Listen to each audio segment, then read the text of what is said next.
মার্কিন president Donald Trump যুক্তরাষ্ট্রের সব আমদানির ওপর 10% শুল্ক আরোপ করেছেন। তবে ঘোষণা অনুযায়ী বাংলাদেশি পণ্যের ওপর শুল্ক 15% থেকে বাড়িয়ে 37% করা হয়েছে।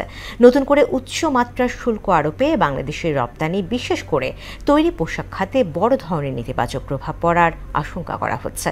বিস্তারিত কাজী শাহরিনের ডেস্ক রিপোর্টার। মসনদে বসার পর থেকেই ট্রাম্প হুঙ্কার দিচ্ছিলেন তার শুল্ক আরোপ নীতি থেকে বাদ যাবে না কোনো দেশ। অন্য সব দেশের সাথে এবার তিনি শুল্ক আরোপ করলেন বাংলাদেশি পণ্যের ওপরও। বাংলাদেশি পণ্যের ওপর শুল্ক 15% থেকে বাড়িয়ে করা হয়েছে 37%, যা এক লাফে বাড়ানো হয়েছে 22%।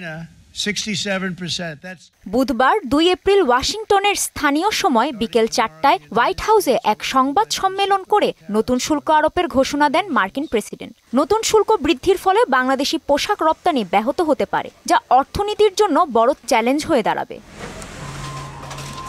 কারণ যুক্তরাষ্ট্রে বছরে বাংলাদেশের রপ্তানি হয় প্রায় 8.4 বিলিয়ন বা $840 কোটি, যা প্রধানত তৈরি পোশাক। গত বছর যুক্তরাষ্ট্রে শুধু তৈরি পোশাক রপ্তানি দাঁড়ায় 7.34 বিলিয়ন বা $734 কোটি। মার্কিন এ শুল্ক আরোপের পরবর্তী পদক্ষেপ কী হবে, এ নিয়ে কিছু পরিকল্পনার কথা জানিয়েছেন প্রেস সচিব শফিকুল আলম। বৃহস্পতিবার সামাজিক যোগাযোগ মাধ্যমে তিনি লেখেন, বাংলাদেশ যুক্তরাষ্ট্র থেকে আমদানি করা পণ্যের ওপর শুল্ক আরোপ পুনর্বিবেচনা করছে।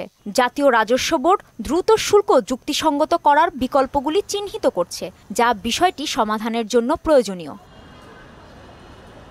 বাংলাদেশ ছাড়াও আরও 180টি দেশের ওপর শুল্ক আরোপ করেছেন ট্রাম্প। এর মধ্যে ভারতীয় পণ্যের ওপর 26%, চীনের পণ্যের ওপর 34%, পাকিস্তানের ওপর 29% এবং ইউরোপীয় ইউনিয়নের ওপর 20% শুল্ক আরোপ করা হয়েছে। আগামী 5 এপ্রিল থেকে এর শুল্ক কার্যকর হবে বলেও জানান ট্রাম্প। কাজী শাহরিন, মোহনা সংবাদ।